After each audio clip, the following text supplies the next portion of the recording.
C'est surtout des histoires de rencontres et de passion. La première chose qu'on se devait de faire, c'est d'avoir une excellence de service absolument irréprochable. Si on prend pas de risque, on fait jamais rien. Faut pas être dans le réussir, il faut être dans le faire.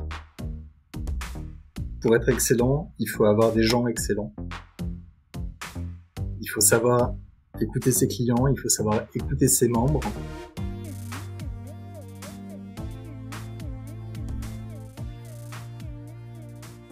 Chers insiders, j'ai envie de vous parler d'une conférence qui arrive bientôt. Du 7 au 9 octobre 2021 aura lieu Excellence by Vendôme, un salon international pour le recrutement des métiers du luxe. De prestigieux intervenants sont programmés et les échanges promettent d'être très enrichissants. L'événement est 100% en ligne. Pour vous y inscrire, rendez-vous dans les notes de l'épisode ou sur la page LinkedIn de Vendôme. Je suis Maxime Blot, artisan hôtelier, et vous êtes sur Hospitality Insiders. Il est à la tête de l'une des plus grandes entreprises de conciergerie privée au monde, considéré comme experte dans la relation client, et avec un service d'excellence bien sûr. Il réconcilie le digital et l'humain, des sujets qui nous passionnent sur ce podcast. Je suis heureux de l'accueillir sur Hospitality Insiders. Bonjour, Olivier Larigaldi. Bonjour Maxime. Comment vas-tu, Olivier ? Très bien, merci. Et toi ? Parfaitement. Je commence dans le vif du sujet. Est-ce que tu peux me dire qui est John Paul ? Qui est John Paul ? John Paul est le leader mondial des services de conciergerie. Et donc on travaille pratiquement tout le temps, voire tout le temps en marque blanche. Et on opère en B2B2C. C'est-à-dire qu'il y a des grandes marques très prestigieuses qui nous payent pour prendre soin de leurs meilleurs clients. D'accord. Et donc leurs meilleurs clients, on les appelle des membres. C'est des gens à qui on rend le service. Et les entreprises, les grandes marques qui nous payent pour rendre ce service génèrent de la fidélité ou de l'attractivité ou enrichissent leurs produits auprès de leurs meilleurs clients à eux. Donc si je dois synthétiser, on est un concierge qui crée de l'amour entre une marque et ses meilleurs clients. J'aime beaucoup cette image et ce résumé. Récemment, j'ai fait l'entretien d'un autre Olivier qui est concierge clé d'or dans un palace. Quelle est la différence entre du coup John Paul et la conciergerie privée que tu proposes par rapport à, admettons, un concierge palace dans le type de service ? La grosse différence, c'est que nos services sont accessibles uniquement à distance. Donc les membres peuvent nous téléphoner ou peuvent nous contacter par tous les canaux digitaux pour émettre leurs requêtes. Alors qu'un concierge dans un palace va se retrouver face à face physiquement avec le client. D'accord. C'est la différence essentielle, mais sinon on doit connaître tous les bons plans, on doit permettre aux membres d'accéder à toutes les meilleures tables, tous les meilleurs restaurants, on doit leur trouver des bons plans, on doit leur trouver des bonnes idées, on doit organiser des anniversaires de mariage, on doit privatiser des îles, on doit trouver des jets, on doit trouver des billets d'avion. On fait le métier du concierge, mais à distance. D'accord. Et on le fait en B2B2C au service d'une grande marque. Parce qu'en fait, quand tu dis B2B2C, c'est-à-dire que toi, tu interagis quand même directement avec le client final qui, via, j'imagine, ton site ou ton application, fait appel à tes services de conciergerie, ou est-ce que nécessairement il doit s'adresser à une entreprise qui s'adresse à toi ? Comment est-ce que ça se passe, cette partie-là ? Non, il doit être client d'une grande entreprise pour avoir le droit d'accéder à mes services. D'accord. Mais une fois qu'il a ce droit, puisqu'il est devenu client d'une grande entreprise, à ce moment-là, il accède directement à tous mes services et il contacte mes concierges directement. D'accord.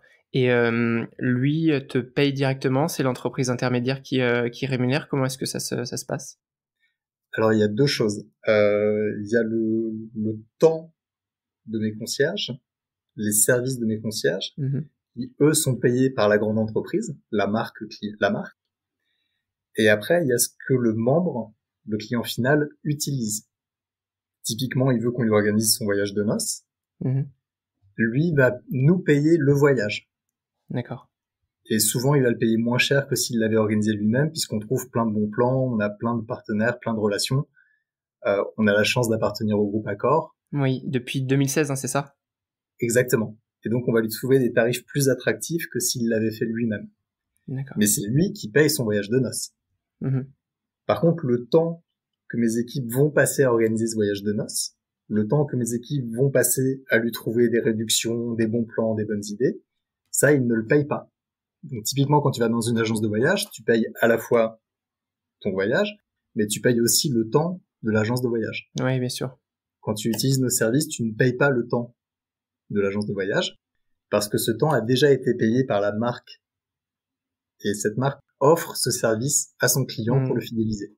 Donc j'imagine, et corrige-moi si je me trompe, que du coup t'es quand même sur finalement une clientèle assez premium et très internationale, qui voyage beaucoup. Comment est-ce que, enfin, c'est qui un peu ce consommateur final qui peut avoir besoin d'une conciergerie internationale? Alors typiquement, notre cœur de marché est ce qu'on appelle l'affluent. Donc c'est des gens qui ont des revenus entre 80 000 à minima de 80 000 euros par an. D'accord. Ou un patrimoine de 1 ou 2 millions d'euros. Et ça, c'est la base, et c'est vraiment le cœur des membres qu'on sert. Et il y a à peu près 10% de notre masse de base de membres qu'on appelle des ultra high net worth individuals, qui là sont des dirigeants du CAC 40, des très grands banquiers d'affaires, et des gens qui ont plutôt un patrimoine qui dépasse les 100 millions d'euros. D'accord, oui. On est évidemment généralement sur ce type de service, sur une clientèle très, très, très premium. Pour une raison très simple, c'est que pour qu'une marque justifie l'investissement de payer nos services et d'offrir nos services à son client, il faut que le client soit en lui-même suffisamment rentable pour la marque pour justifier que la marque paye nos services à son membre. Ah, bien sûr, ça fait complètement sens. Et alors, comment est-ce qu'on fait pour avoir, j'imagine la quantité de travail que ça peut être, si je compare à ce Olivier Cambournac dont je te parlais tout à l'heure, le travail que c'est pour lui d'être concierge, admettons qu'à Paris. Toi, tu dois avoir ça pour Paris, mais pour toutes les destinations, ou est-ce qu'il y a des destinations que vous ne faites pas? Comment est-ce que ça se passe? J'imagine que c'est un réseau faramineux que tu dois avoir dans ta manche.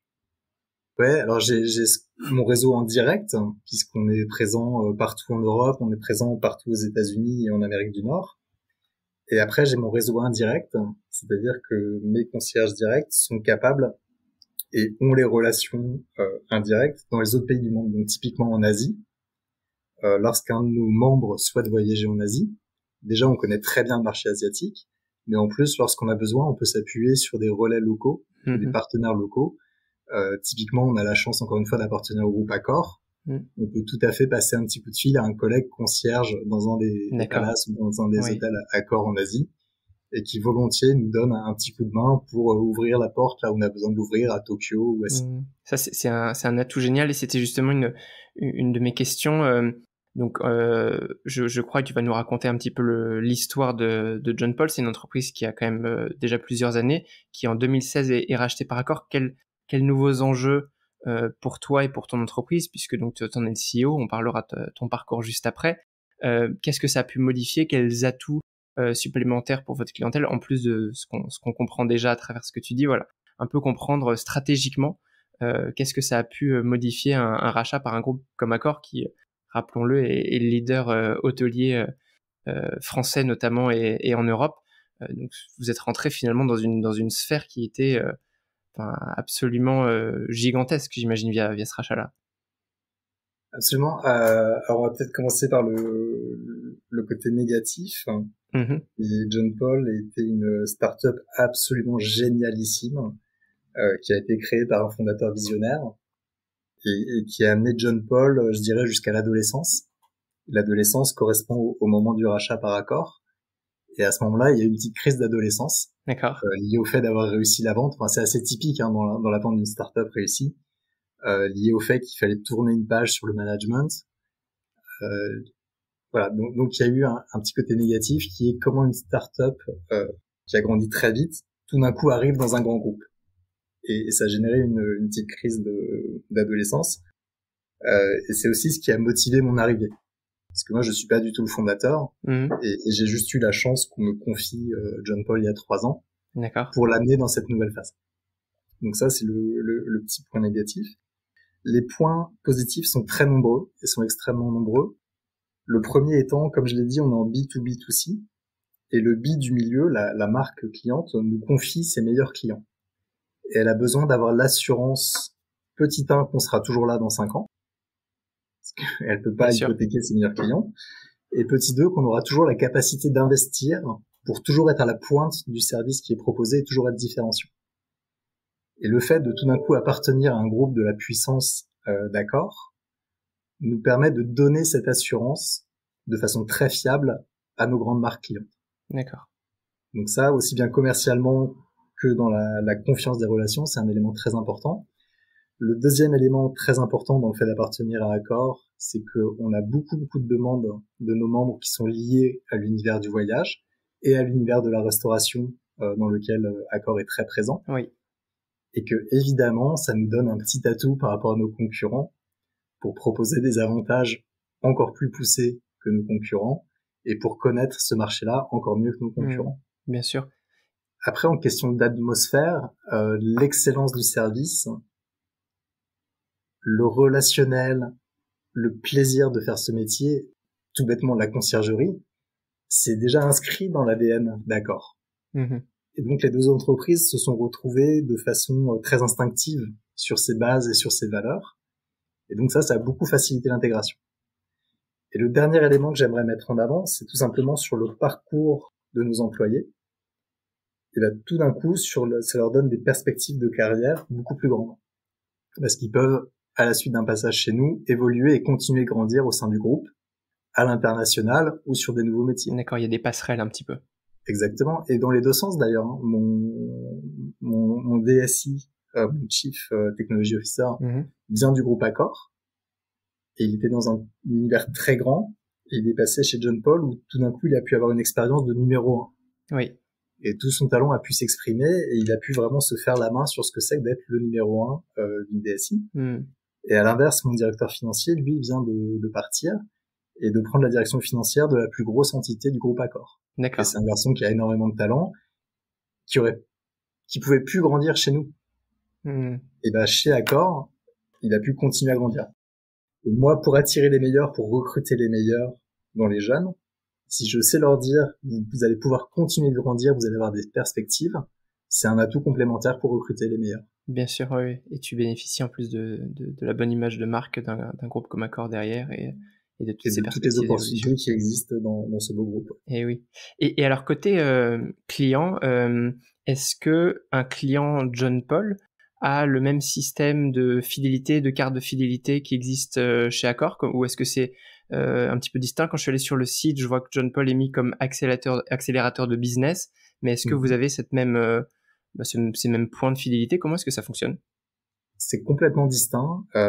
Accor a son programme de fidélité en propre. D'accord. Et alors, il se trouve que John Paul est un des services de fidélisation que propose Accor. Donc, si vous avez les statuts les plus élevés de carte de fidélité Accor, vous avez accès, sans le savoir, au service de conciergerie John Paul. Oui. Vous pensez que c'est Accor qui vous rend service, puisqu'on est toujours en marque blanche. Mais en fait, c'est John Paul qui vous rend le service. Mais Accor ne représente que 4% de mon chiffre d'affaires. Ouais, c'est intéressant ça comme donnée. Par contre, on échange énormément puisqu'on s'entend très bien avec la direction marketing d'Accor et on partage énormément nos savoir-faire, nos visions, nos anticipations du marché. Mais en termes de service, en termes de métier de clientèle, c'est très disjoint. Et tu parlais de partager des données. J'ai une question un peu technique. Ah non, pas des données. Les données, on n'a pas le droit de les partager. D'accord, c'était justement la question. Je me suis révélé dans le début de ma question. Donc, vous ne partagez pas les mêmes informations clients. Enfin, c'est-à-dire les data clients de John Paul ne sont pas partagées avec le reste du groupe d'Accor? Absolument pas. Et les données d'Accor ne sont pas partagées avec John Paul. Pour des raisons de protection de données. Ouais, c'est intéressant à comprendre un petit peu les rouages. Merci beaucoup pour cette belle introduction, John Paul. Et alors, si on veut parler un petit peu de toi, Olivier, je le disais dans mon introduction en tout début d'épisode, tu es le CEO de cette entreprise. Qui es-tu et d'où viens-tu?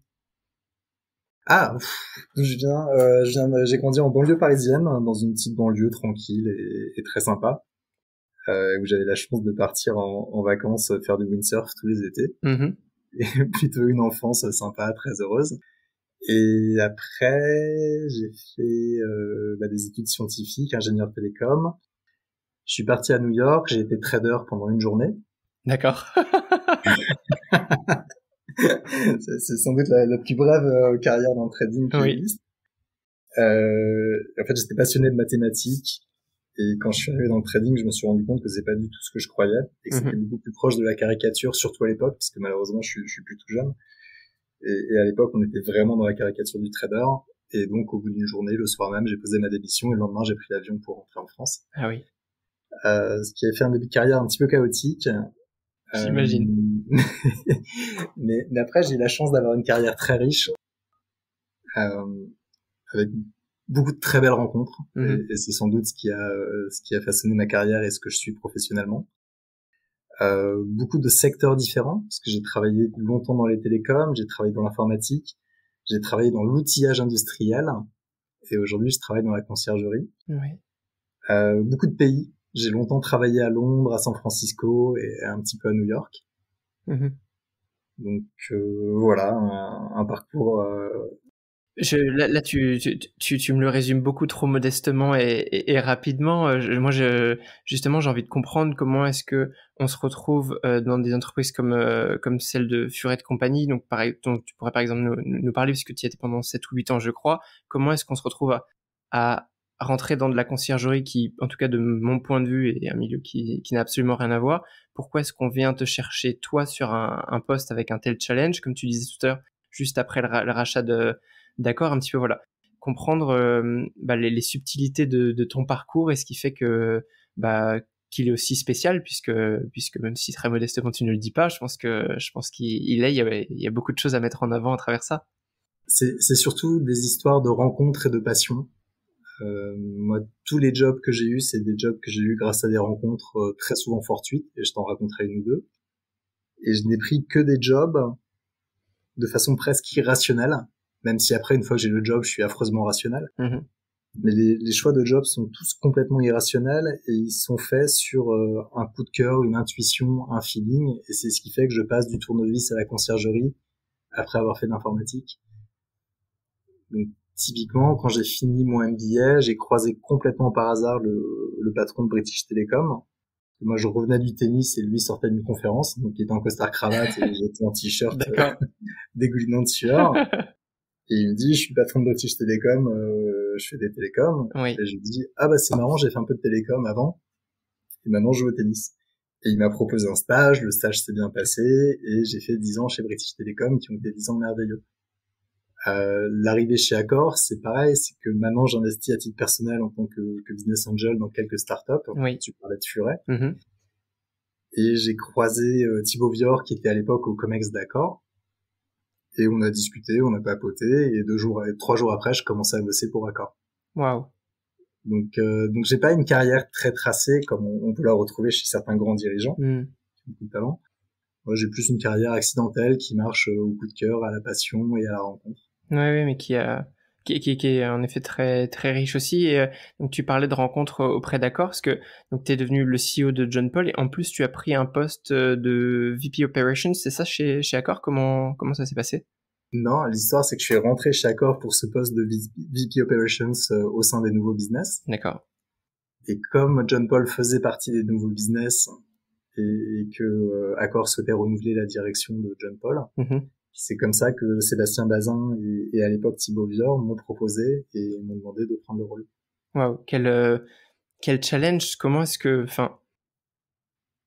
tu t'en es senti les épaules? J'essaie de me projeter un peu. Encore une fois, tu connais pas ce milieu de conciergerie. Qu'est-ce qui t'a permis de sauter le pas? Qu'est-ce qui t'a plu? Qu'est-ce qui t'a effrayé?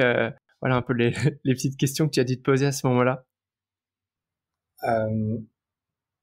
En fait, ce qui se passe, c'est ce que je disais tout à l'heure, c'est un coup de cœur pour le métier et pour les gens, puisque moi j'étais depuis quelques mois dans ce rôle de VP Operations, donc je regardais également John Paul parmi l'ensemble du portefeuille d'Accor, et j'avais eu l'occasion d'échanger avec plusieurs personnes dans les équipes de John Paul, j'avais eu l'occasion de regarder le métier, j'avais aussi eu l'occasion de regarder les fondamentaux économiques qui à l'époque étaient un petit peu inquiétants.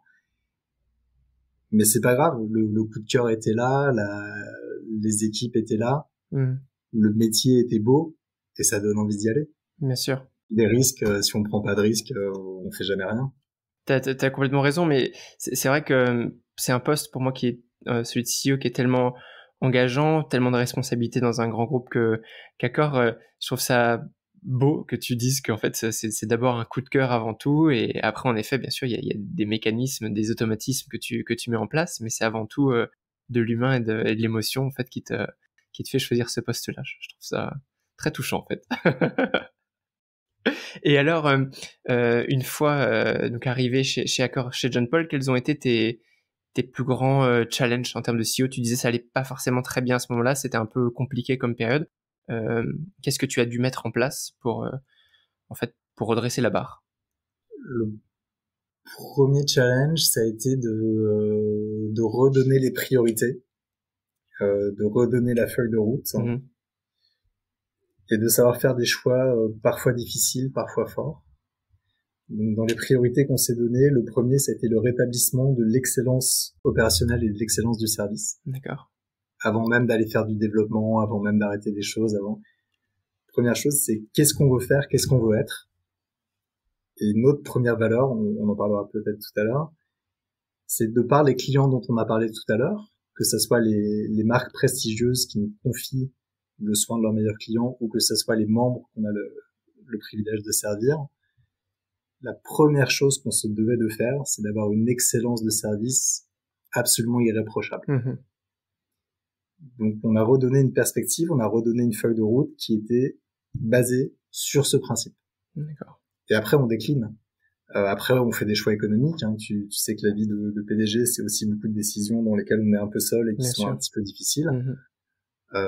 J'ai notamment choisi de fermer notre présence asiatique.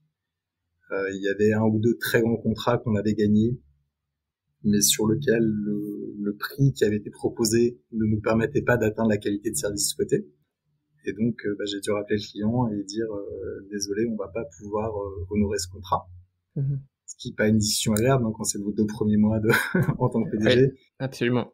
C'est pas les choses les plus rigolotes à faire, ou quand vous avez expliqué à des équipes, soit en Afrique du Nord, soit en Asie, que vous vous retirez de cette zone parce que vous ne savez pas avoir une rentabilité minimale avec la qualité de service que vous souhaitez apporter. Oui. C'est des moments difficiles. Mais tant que vous êtes cohérent dans ce que vous avez annoncé et dans la vision que vous avez donnée, ça vous donne le courage de prendre ces décisions. Ouais. Ça me fait frémir quand tu parles d'excellence de service comme ça. Tu sais que Hospitality Insiders, c'est un podcast au sujet de l'excellence de service. Moi, ce que je comprends à travers un petit peu ta définition, c'est qu'il y a d'abord un focus service excellence, et ensuite on accorde et on vient faire de la couture un peu du sur-mesure autour de ça, mais avec toujours voilà ce scope excellence de service au milieu, et essayer de bien le recentrer. Et alors justement, comment est-ce que tu l'as définie, et comment est-ce que tu l'incarnes? Comment est-ce qu'elle est incarnée chez John Paul concrètement, cette excellence de service, et comment est-ce qu'aussi tu arrives à l'utiliser pour te différencier de ta concurrence, puisque j'imagine que dans la conciergerie privée, vous n'êtes pas tout seul. Voilà, comment est-ce qu'on fait à travers l'excellence de service pour se différencier? Les 2 premiers points, pour être excellent, il faut avoir des gens excellents autour de vous. Mmh. Donc le premier point, c'est la qualité des équipes John Paul, qui est absolument remarquable. Et on passe énormément de temps et énormément d'investissement à développer cette excellence et à développer nos équipes. Oui. C'est le premier point. Le deuxième point, c'est une série de déclinaisons de valeurs de ce qu'est l'excellence, en tout cas dans nos métiers. Ça commence par l'écoute.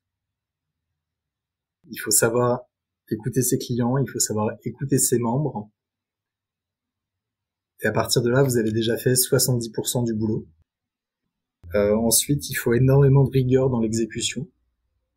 Et il y a tout cet arbitrage entre l'autonomie, la créativité et la rigueur. Et c'est un petit peu à l'image d'une équipe de rugby. Et si vous voulez que votre équipe de rugby fasse des chisteras, des trucs en dos et machin, ça ne marchera et ça ne performera que si votre équipe est extrêmement rigoureuse dans l'exécution de tous les gestes de base. Oui. Le troisième point qui est très propre à nos métiers, c'est l'émotion. Mmh. Et en fait, tout à l'heure, je parlais de créer de l'amour entre la marque et les membres et ses meilleurs clients. Et ça ne passe que par l'émotion. Et notre métier, c'est presque pas de rendre le service qu'on nous demande, c'est de créer une émotion lorsqu'on rend ce service. Et ça passe par la nature des gens, ça passe par l'écoute, ça passe par le savoir-être, ça passe par la petite attention supplémentaire. On travaille beaucoup sur des programmes d'extra miles. C'est ce que j'allais te demander aussi. Et comment est-ce que tu fédères je suis désolé, j'ai énormément de questions qui m'arrivent en même temps. Tu réponds dans l'ordre que tu veux. Mais comment est-ce que tu fédères tes équipes là-dedans? Comment est-ce que tu t'assures de développer aussi leur capital et qu'elles arrivent à transmettre ce même niveau de service, cette même écoute dont tu parles? Je trouve que c'est vraiment un mot-clé. Quel programme de formation tu leur donnes? Voilà. Comment est-ce que tu t'assures que tu disais que vous avez du personnel qui est génial chez John Paul, mais en tout cas que le niveau soit homogène et sur les différents continents sur lesquels tu es présent? Ça doit être tellement difficile. Déjà, on triche un peu parce que on prend des gens qui sont comme ça à la base. Donc dans le recrutement, on est très très attaché au savoir-être, oui. Beaucoup plus qu'au savoir-faire. Le savoir-faire, on va leur donner. Par contre, on veille énormément au savoir-être, et il y a des natures qui savent faire attention aux gens, qui savent être empathiques, qui savent écouter, qui aiment rendre service, qui aiment faire plaisir, qui savent donner un sourire au téléphone. Absolument. Et il y a des gens qui peuvent être extrêmement compétents sur leur domaine, mais qui ne font pas ça. Et ces gens-là, on va pas les recruter. Même s'ils sont très performants dans d'autres entreprises sur d'autres sujets, pour notre métier à nous, c'est pas les gens qu'on recherche. D'accord.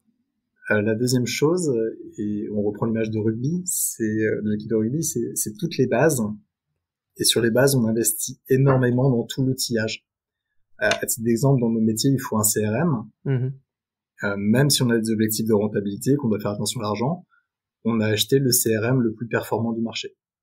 Ce qui nous coûte sans doute un petit peu plus cher que mes concurrents. Tu peux nous partager son nom? Salesforce, qui pour une entreprise de ma taille peut être un peu surdimensionné et qui est loin d'être gratuit, mais qui par rapport à notre feuille de route basée sur l'excellence du service est absolument nécessaire. Donc on a tout un outillage, que ça soit notre content library, que ça soit notre CRM, que ça soit nos outils de voix, que ça soit nos développements informatiques, qu'on fait que en interne, qu'on n'a pas offshoré. On fait toujours le choix de l'outillage de l'excellence. Et une fois qu'on a posé cette base, on donne énormément de liberté à nos concierges, parce qu'on leur fait confiance. Donc finalement, il y a très peu de script chez nous. D'accord. Lorsqu'un concierge reçoit une requête, il peut choisir le fournisseur qu'il veut. On n'impose jamais, même si on aimerait gagner plus de commissions, même si on aimerait massifier nos volumes, tout ça, on n'impose jamais au concierge le fournisseur qu'il doit choisir pour rendre le service aux membres. Le concierge a toujours l'autonomie et la liberté de choisir le meilleur fournisseur pour rendre le service. De la même façon, lorsqu'on incentive nos équipes, elles ne sont jamais incentivées sur le nombre d'appels qu'elles traitent ou le nombre de requêtes qu'elles traitent. Elles sont auditées sur la qualité, elles sont auditées sur la satisfaction du membre, et il y a un petit peu de variable qui est là-dessus, donc elles jouent vraiment une partie de leur salaire là-dessus. Elles ne le jouent jamais sur la rentabilité, sur la productivité. Ça doit te changer des télécoms. Ah oui. Pour la petite parenthèse. Et alors, c'est des métiers très différents, et encore une fois, ça repart de l'écoute, et c'est qu'est-ce qui est important et quelle est la valeur que vous apportez à votre client. Bien sûr. Et sur le site John Paul, quand je suis allé me balader dessus, on parle de concierge augmenté. Est-ce que tu peux me dire ce que ça signifie? Absolument. Ce qu'on voit aujourd'hui, c'est notamment dans la création d'émotions, c'est le mariage de l'humain et du digital. Et aujourd'hui, si vous faites que du digital, vous pouvez être très performant sur le mass market, mais vous serez jamais performant sur la création d'émotions pour de l'affluent et du ultra net worth. Oui. Donc ça sert à rien de faire nos métiers si vous faites que du digital.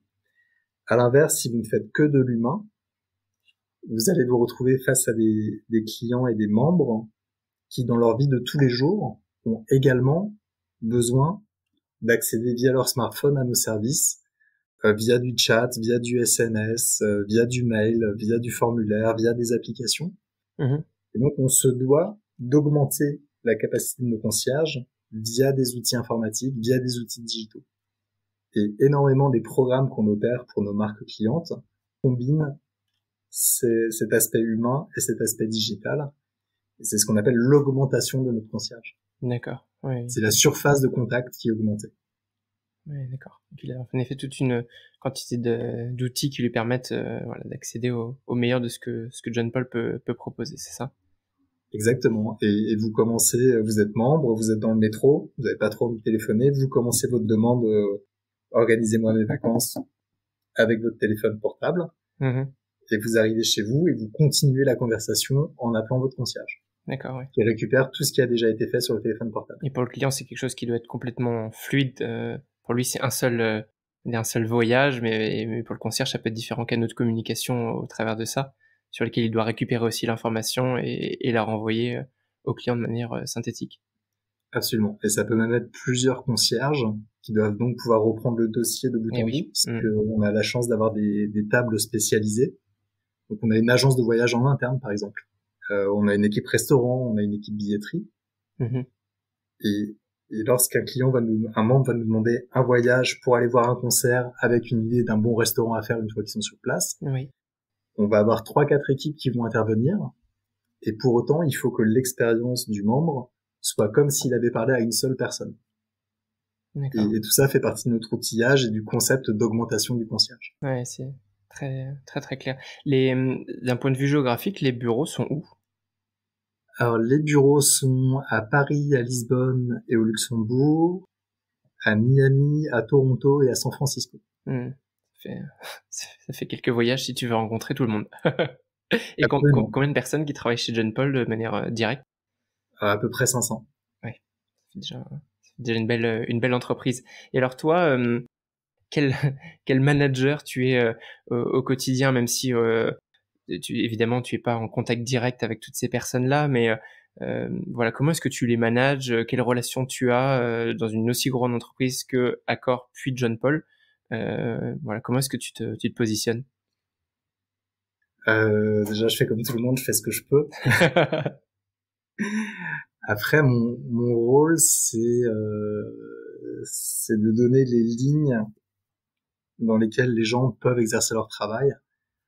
Donc, je considère que on crée une image, on crée un puzzle, et chacun est responsable de sa pièce du puzzle. Mhm. Mais si moi, j'ai pas donné la vision de la photo complète de ce qu'on veut faire ensemble, personne ne va faire la bonne pièce du puzzle. Oui. Donc, mon métier, c'est à la fois de donner la vision complète pour que chacun puisse être responsable de sa pièce de puzzle en comprenant à quoi il sert et qu'est-ce qu'il fait. Et ensuite, mon métier, c'est de donner des moyens et d'aider chacun à réaliser sa pièce du puzzle. D'accord. Donc finalement, au début, je donne la vision et les directives. À la fin, je vérifie que ça a été fait. Mhm. Et entre-temps, je suis au service de mes équipes pour les aider à réussir. D'accord, ouais. Donc je suis patron un peu au début, un peu à la fin, et puis c'est tout. C'est un très bon résumé. Je te pose cette question pas complètement au hasard parce que bientôt, là, comme tu le sais, du 7 au 9 octobre, il y aura la conférence Excellence by Vendôme, à laquelle je sais que tu participes sur la partie culture d'entreprise. Est-ce que tu peux nous en dire un peu plus déjà sur cette conférence, sur ton rôle, comment est-ce que tu vas intervenir autour de ce sujet-là? Écoute, nous, c'est notre première participation, donc on va un petit peu découvrir, mais on est très très heureux de rejoindre cet événement. Notamment, on parlait tout à l'heure du recrutement et que pour être excellent, il faut recruter des gens qui sont par nature excellents. Oui. Donc, à ce qu'on en a vu, c'est un endroit parfait pour faire ça. Et je pense que Laetitia a les mêmes valeurs que nous et fait un travail remarquable. Laetitia Girard, la CEO, ouais. Voilà. Donc, on est ravis qu'elle nous ait proposé de rejoindre son aventure. Et après, on va partager et puis on va écouter ce que les autres font dans l'objectif d'excellence du service et de toujours s'améliorer sur ce point-là. Mmh. Ouais, c'est un beau rendez-vous et alors justement, l'un des sujets qui sera abordé, c'est comment rendre les métiers du luxe attractifs aux talents de demain, sans tout nous révéler. Est-ce que tu peux déjà nous donner une ou deux petites lignes comment est-ce qu'on attire justement ces talents aujourd'hui avec notamment les nouvelles générations qui arrivent? Moi, c'est un sujet qui me passionne. Voilà, comment est-ce qu'on fait pour continuer de les séduire? Il faut leur donner du sens. Et le sens pour les nouvelles générations, et Dieu merci, pas le même sens que pour les gens de ma génération. Moi, quand je suis sorti d'école, on allait tous soit faire de la FUSAC, soit faire du conseil en strat, et c'était l'aboutissement d'une carrière. Et il y en a encore quelques-uns qui allaient dans les grandes entreprises du CAC 40, et c'était à peu près tout. Oui. Et nos valeurs, c'était un petit peu là-dessus. C'était combien je vais gagner, combien je vais avoir de personnes qui vont me reporter. Aujourd'hui, ça n'a plus aucun sens pour les jeunes générations. On observe 3 vraies choses. Il y a un vrai besoin d'autonomie. Donc toute la pyramide hiérarchique qu'on s'attelait à monter petit à petit à mon époque, aujourd'hui ce truc est complètement écrasé. Absolument. Et le management et l'envie se fait par le respect, par la compétence, plus du tout par l'autorité ou la position hiérarchique. La deuxième chose, c'est l'engagement qu'on appelle grosso modo CSR, et qui est devenu une vraie valeur pour cette nouvelle génération. Ils ont un vrai besoin de sentir que leur travail, leur entreprise contribue au bien-être de la société et de la planète. D'accord. CSR, c'est nouveau pour moi comme terme, tu peux l'expliquer? C'est Corporate Social Responsibility. D'accord. Donc ça couvre l'écologie, ça couvre l'engagement sociétal. C'est ce qu'on appelle la RSE en français, c'est ça. Ah oui, pardon. C'est exactement ça. J'essaie de te faire traduire. Le terme mais un petit peu évocateur quand même, je te rassure. Il me passionne à vrai dire, mais c'est vrai qu'on l'utilise très souvent en anglais et c'est important de bien le retraduire. Et je pense que t'as complètement mis le doigt sur un point essentiel. Cette génération, même enfin la génération millennials qui sort aujourd'hui d'école. Moi, quand j'interviens dans des écoles, quand je discute avec eux, j'ai l'impression que la RSE, c'est quelque chose qui, très rapidement dans la conversation, arrive, alors que quand on parle avec des gens qui ont 10, 20 ans de plus, c'est à peine s'ils connaissent cette définition. Et c'est pas une critique, c'est juste un fait, ça s'explique par aussi pas mal d'actualités. Mais je trouve ça très fort à quel point ils disent qu'ils veulent d'abord choisir une entreprise par aussi ce qu'elle traduit dans sa culture et dans sa politique RSE, plutôt que uniquement ce qui est la fiche de poste, enfin la fiche de paye plutôt, et le nombre d'employés qu'ils vont avoir sous leur responsabilité, comme tu disais tout à l'heure. Et je trouve ça intéressant que toi tu le partages de ton point de vue de CEO et que tu constates un petit peu la même chose. Ça montre plus qu'une tendance, non? Ah, c'est un vrai changement sociétal profond, et je pense que c'est une très bonne chose. Et le troisième point qu'on observe, c'est qu'ils recherchent aussi beaucoup d'autonomie. Et ils sont prêts très tôt, très jeunes, à prendre beaucoup de responsabilités. Ce qui est un peu à risque, mais ce qui est une très très bonne chose, notamment quand vous avez la chance de recruter les meilleurs, et quand vous savez leur dessiner un périmètre dans lequel ils vont pouvoir prendre cette autonomie et ces responsabilités.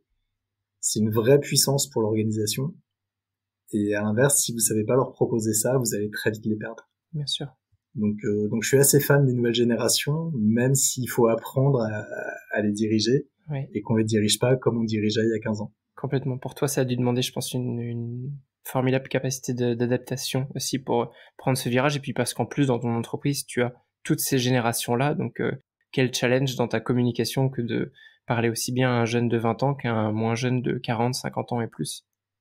Ouais, mais ça fait partie du métier, et encore une fois, c'est un super challenge parce que les valeurs qu'ils recherchent, les attentes qu'ils ont, je les trouve fondamentalement bonnes et fondamentalement justes. Alors après, on est toujours en retard pour s'adapter, on passe toujours un petit peu pour le vieux qui a pas tout compris, et notamment il y a une part du métier de CEO qui est de savoir dire non de temps en temps.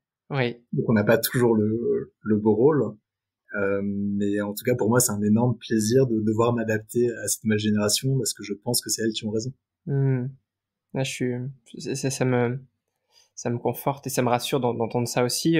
Je pense qu'il y a des vraies passerelles à faire déjà entre les générations, et je pense que comme tu disais, qui est plus qu'une tendance, qui est un vrai virage qui est en train de se faire, il est rassurant pour le futur, parce que c'est essentiel de remettre le sens et l'humain au centre de tous nos métiers si on veut continuer de les pratiquer.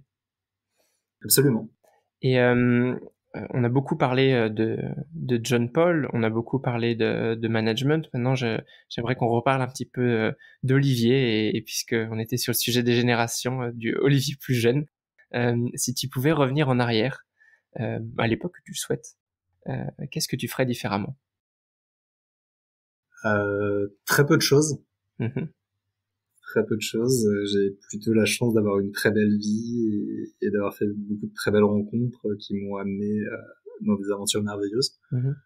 Donc honnêtement, il y a vraiment pas grand-chose que je changerais. Il y a sans doute un truc que je changerais, c'est quand j'étais à la tête de la filiale française d'une grande entreprise de télécom. J'ai eu un désaccord stratégique majeur avec le PDG du groupe. Et autant sur le fond, je ne renierai jamais ma position, autant sur la forme, j'étais un peu jeune et impulsif. Oui. Et je me suis un peu trop emporté dans la façon de le dire.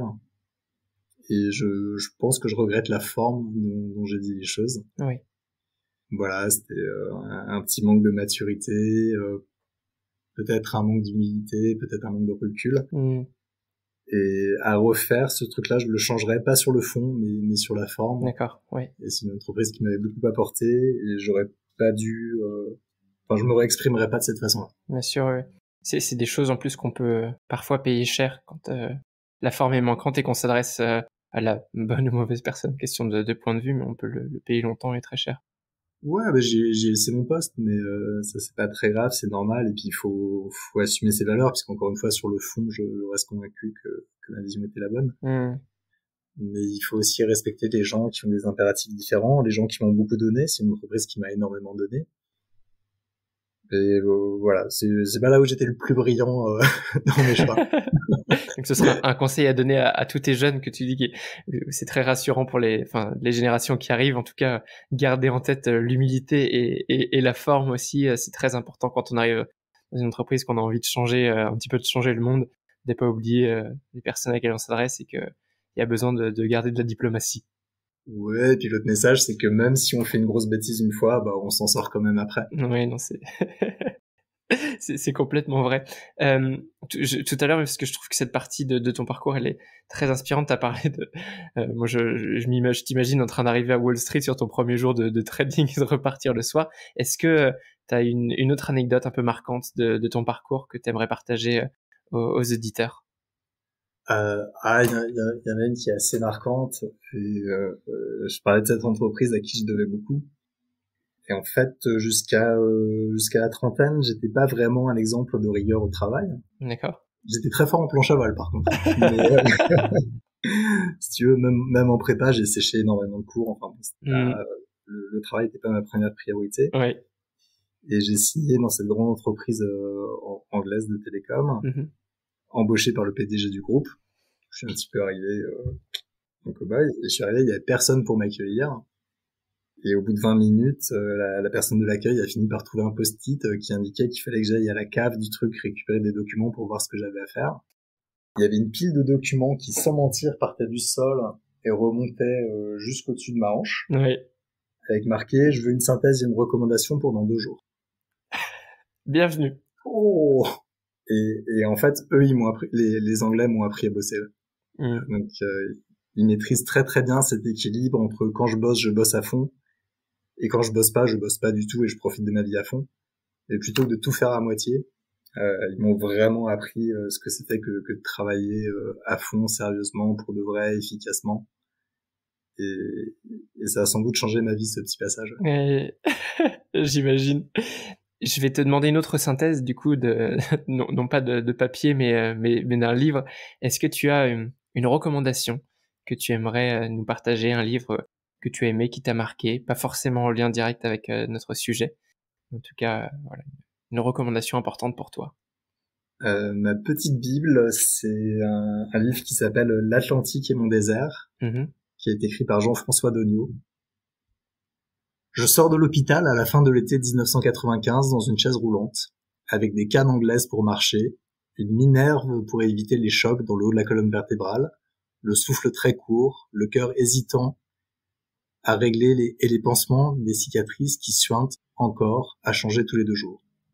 Je devais, après un triple pontage, passer 3 semaines dans un institut spécialisé, aller régulièrement aux Invalides où existe le meilleur service de rééducation. Patiemment réapprendre, une fois de plus, à respirer et à me servir de mes jambes. Il y a peut-être mieux encore pour la convalescence, l'air du large, la responsabilité de la barre, la liberté, l'océan. Et en fait, c'est un livre d'une histoire vraie de Jean-François Degnaud, qui est un gars extraordinaire, qui est un écrivain merveilleux. Et il explique tout simplement qu'à l'issue de cette opération, plutôt que de faire cette rééducation, il a pris son bateau et il est parti traverser l'Atlantique. Et ça, alors déjà, c'est écrit de façon remarquable. Je sais pas si vous connaissez la plume de Degnaud, mais je la trouve fabuleuse. Et ensuite, l'histoire de comment on choisit sa vie, comment on aime la vie, comment on choisit sa liberté, tout en respectant les autres. Je trouve ce bouquin merveilleux. Waouh. Écoute, je sais, c'était émouvant la façon dont tu l'as lu. J'ose à peine te demander si, en plus de ça, tu as une citation favorite de Degnaud ou d'un autre. J'en ai deux. Une qui est pas littéraire du tout. la première qui dit, c'est Marguerite Yourcenar qui dit « Il ne faut pas pleurer parce que cela n'est plus, il faut sourire parce que cela a été ». Je trouve que c'est très vrai pour profiter de sa vie, pour l'aimer à chaque instant, pour accepter le temps qui passe. Ouais. Et puis il y en a une deuxième qui a rien à voir, c'est mon prof de Krav Maga. Et lui, il nous dit, sur un ton beaucoup moins avenant que celui que je vais utiliser, j'imagine, mais il nous dit, il faut pas être dans le réussir, il faut être dans le faire. Ouais. Et je trouve ça très vrai, et notamment lorsqu'on a des grandes entreprises, des grandes tâches qui nous paraissent insurmontables, quand on a des gestes à apprendre étape par étape, on a trop souvent tendance à se projeter dans la réussite, ou dans l'échec d'ailleurs, plutôt que de mettre toute son énergie à juste faire. Et puis vous faites, et à un moment, sans le savoir, vous avez réussi. Alors c'est pas un grand philosophe, c'est mon prof de Krav Maga, mais je trouve ça extrêmement juste. Ouais, les deux citations sont à leur niveau toutes les deux très, très inspirantes, et je trouve que tu prends extrêmement bien les deux casquettes, celle de l'auteur et celle du prof de Krav Maga. Et alors, Olivier, qui, après toi ou un peu plus tard dans l'évolution du podcast, en lien avec tout ce qu'on a pu dire, qui est-ce que tu aimerais voir invité sur Hospitality Insiders pour un échange autour de l'excellence de service? Je suis peut-être un petit peu biaisé, mais là j'ai la chance d'avoir Sébastien Bazin comme boss. C'est quelqu'un d'extraordinaire. C'est un visionnaire comme j'en ai jamais rencontré. C'est quelqu'un qui est sincèrement et profondément humain. C'est quelqu'un qui est inspirant, qui vous entraîne. Et donc, je vous invite vraiment à passer du temps avec Sébastien. Vous en perdrez pas une seconde. Il est pas facile à joindre du tout. Donc, si grâce à toi, tu fais rentrer tes services de conciergerie et tu me mets en lien avec Sébastien Bazin, je serais ravi de l'interviewer sur Hospitality Insiders. Écoute, ça marche. Je te laisse le mot de la fin, Olivier, en plus de tout ce que tu viens de nous partager, et c'était très fort. Si tu as un dernier mot, un message à faire passer aux insiders, donc qui sont les auditeurs de ce podcast, qu'est-ce que ce serait? Déjà, le premier mot, ce serait de te remercier pour cet échange, parce que j'ai pris beaucoup de plaisir dans cet échange. Merci. Et le dernier mot, ça serait oser être excellent. Comment finir mieux sur un podcast d'excellence de service? Merci pour ça, Olivier. Comment est-ce qu'on peut te contacter malgré ton planning très chargé? Quel est le meilleur moyen pour se mettre en lien avec toi? Sur LinkedIn, oui. Ça marche très bien, ou sinon vous pouvez directement m'envoyer un mail olivier.larigaldi LARIGALDIE parce que malheureusement c'est pas italien, donc il y a un E à la fin @johnpaul.com tout simplement. Merci beaucoup Olivier d'être venu faire un tour sur Hospitality Insiders. On te souhaite une excellente reprise d'activité en ce mois de septembre, et à très bientôt. Merci à toi Maxime. Chers Insiders, j'espère que ce voyage dans la conciergerie privée aura été aussi riche pour vous qu'il l'a été pour moi. Maintenant, c'est à vous. Si vous souhaitez m'aider et me donner de la visibilité, rendez-vous sur Apple Podcast pour laisser une note ainsi qu'un commentaire. C'est le meilleur moyen de me faire connaître et de faire grandir notre communauté d'insiders. Et si vous ne souhaitez rater aucune de mes actualités, rendez-vous sur le site hospitalityinsiders.net et abonnez-vous à la newsletter. Je m'appelle Maxime Blo et je vous dis à bientôt.